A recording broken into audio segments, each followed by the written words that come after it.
Wesh les gars, c'est Scorp, on se retrouve aujourd'hui pour une nouvelle vidéo YouTube. Alors aujourd'hui les refs, je vais vous montrer un nouveau build sur la 2K21, la nouvelle génération les refs, la PS5. Vraiment la création de joueurs elle est incroyable, je vais vous montrer ça tout de suite. Alors aujourd'hui les refs, je vais vous montrer le meneur de jeu. Et juste après il y aura une vidéo pivot, vous inquiétez pas mes frérots les pivots. Vous allez avoir votre vidéo, ne vous inquiétez pas pour ça. Du coup les gars ça part sur meneur de jeu. Alors en taille les gars ça part sur 6-4. 6-4 pourquoi? Parce que ça modifie pas trop la vitesse etc. Et surtout c'est grand. On peut défendre tout avec un 6-4. Chaque année je me fais un 6-4 pour cette raison là. La défense est vraiment très bonne avec un 6-4 contrairement à un 6-3 qui est un peu trop petit selon moi. Alors les frérots en poids on part sur 179 IBS. Pourquoi? Pour avoir les 94 de vitesse et d'accélération. Comme ça on aura plus d'insignes à mettre autre part que dans l'accélération et la vitesse. Vu qu'on a besoin que de 91, je vous expliquerai après pourquoi. Du coup les frérots, on part sur 6-10 en envergure. Pour avoir vraiment du bonus, on va en défense, on a du plus 4, du plus 4, etc. En dunk aussi, on a un petit plus 3, alors que si on baisse, on voit que les tirs, ça change absolument rien, on a 95 partout.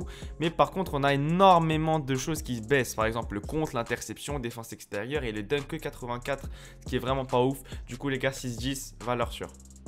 Et en morphologie, moi je pars sur compact, mais vous pouvez partir sur n'importe quoi, en vrai de vrai, ça change pas grand chose. Du coup les refs, on voit qu'on a 92 en dunk, en pénétration, pourquoi pas 95? Parce qu'on aura moins d'insignes et ça change vraiment pas grand chose.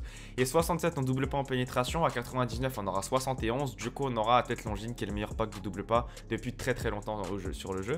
Et dunk sans élan 47, juste pour avoir des insignes, parce qu'on peut voir si je mets sur tir de près, voilà, ça utilise beaucoup plus de points. On voit que le général est à 46, alors que là il est à... Attends, je vous dis ça tout de suite, à 45. Du coup, on économise des points pour la suite. Maintenant, en shoot, j'ai max et mi-distance, max et 3 points. On est obligé, on a envie de tirer. Et on a 75 en lancer franc. Pourquoi? Pour avoir 24 insignes de tir. Mais pas que. Parce que les joueurs pro-am, on a besoin de 70 minimum en lancer franc pour pouvoir les mettre vraiment à 100%. Là, on a 75. Avec 99, on aura 79 en lancer franc, c'est très propre. On va pas rater le lancer franc, faites-moi confiance sur ça. Et en organisation, 18 insignes. Vous allez me dire c'est peu. Pas du tout. Parce qu'on n'a pas besoin de mettre chef d'orchestre, on n'a pas besoin de mettre altruiste parce que tout le monde cette année peut shooter. Vraiment 80 à 3 points minimum pour les pivots. On a des insignes Hall of Fame de partout. Pas besoin d'altruiste, pas besoin de chef d'orchestre. Par contre, on peut voir que là, il y a écrit qu'on a premier pas rapide que en or. C'est faux. On l'aura en Hall of Fame. On l'aura en Hall of Fame parce que vitesse du ballon, on l'aura à 94. Quand on l'aura à 94, eh ben, on aura premier pas rapide Hall of Fame. Et ça, encore une fois, mon build, les frérots, je l'ai fait pour qu'à 99, j'ai tout ce qu'il me faut. Parce que là, à 90, 91 de général, il y aura des meilleurs meneurs. Mais à 99, je vous garantis que c'est le meilleur meneur, insigne, etc. J'aurai tout ce qu'il me faut. Et en précision de passe, 75, juste pour avoir, on peut voir en dessous, hein, on a bullet passeur, du coup la petite fusée, qui est un des meilleurs insignes de main cette année parce que ça accélère votre passe. Et ça, c'est très important. Et on a aussi sauveteur qu'on va utiliser beaucoup cette année. Donc les frérots, pour la défense, on voit que j'ai 90 en défense extérieure. Pourquoi? Pour avoir Clams quand je serai 99, donc à 99 de général, je vais avoir Clams en Hall of Fame. Ça a été fait exprès. Après, j'ai maxé les rebonds défensifs. Ça a du coup normalement augmenté les rebonds offensifs. Ça, c'est vraiment pour les insignes. La stat n'est vraiment pas très importante. Et franchement, vaut mieux avoir 10 insignes que 6 insignes et augmenter interception alors que c'est vraiment une stat qui ne nous sert pas vraiment à grand chose. Les rebonds, c'est vraiment une stat qui nous intéresse pas beaucoup. Du coup, voilà. Et si jamais en contre, on voit que j'ai 61. À 99 de général, je vais avoir guérin du panier et contre par derrière. Du coup, vous inquiétez pas pour ça, on pourra défendre l'isolation facilement. Et vu qu'on est 6-4, eh ben, on est assez grand pour la défendre, bien évidemment. Et même les pivots, s'ils sont 6-8, 6-9, on va pouvoir sauter et leur mettre un petit compte, vous inquiétez pas pour ça. On a des longs bras, du coup, ça sera encore plus simple que l'année dernière. Et du coup, les frères en caractéristiques physiques. Alors, pourquoi, vous allez me dire, mais t'es fou, Scorpi, pourquoi tu mets 91 en vitesse et en accélération?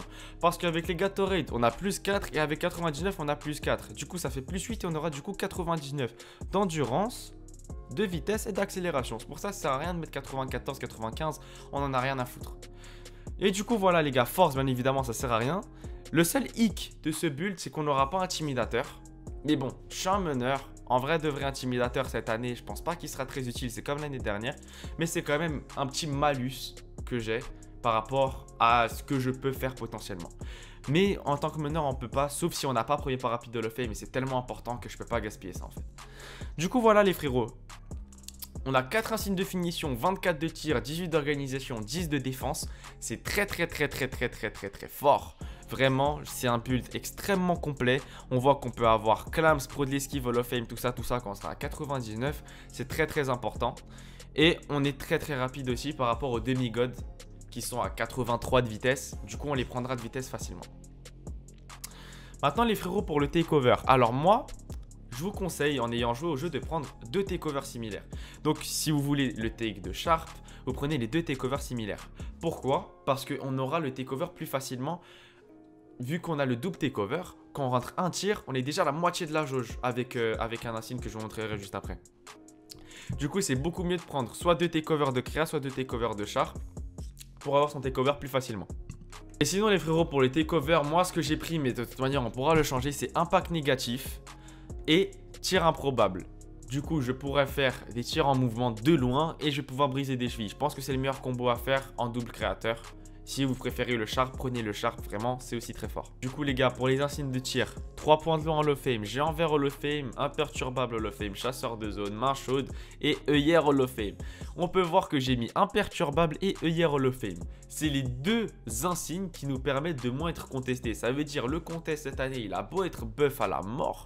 Avec ces 2 insignes, on pourra tirer contest. Moi perso, je pense que je vais faire ça. Après, je vais pas vous mentir, moi j'utilise les 3 points improbables, 3 points step back, etc. Du coup, je vais sûrement baisser géant vert, baisser main chaude et baisser soit œillère soit imperturbable pour pouvoir le mettre en or.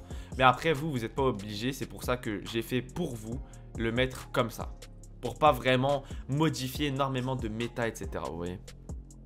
Alors les gars, comme je vous ai promis, on aura premier pas rapide de Hall of Fame à 99, sûr et certain. Briseur de cheville en or, très important. Dribbleur infatigable, c'est un insigne logique à mettre. Passeur expert, du coup tout à l'heure c'était cet insigne là dont je voulais parler, je l'avais juste dit en anglais. C'est l'insigne, le nouvel insigne le plus important à mettre sur cette next-gen en organisation. Parce que la passe, elle va vite. Du coup, moins de chances d'intercepter. Et la plupart des personnes ont 25 d'interception. Du coup, ça sera très dur d'intercepter les ballons.